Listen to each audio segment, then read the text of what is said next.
Megan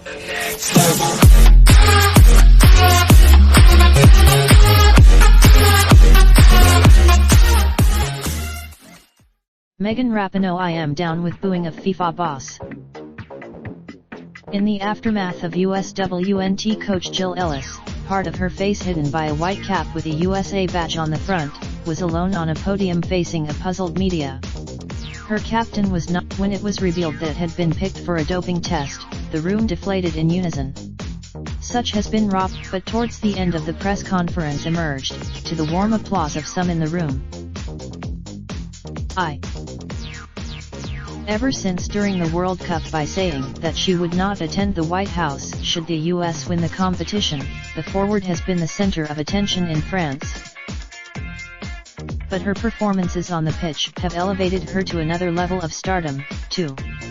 She was the match winner. After the match, the forward spoke as passionately and as eloquently as she always does.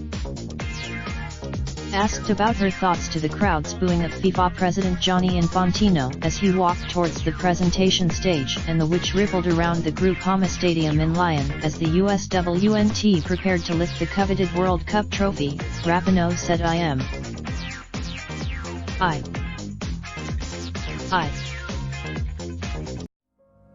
Raindrop, drop top smoking, no cooking the hot pot. I keep fucking on your bitch, yeah, that. Looking up, open the park,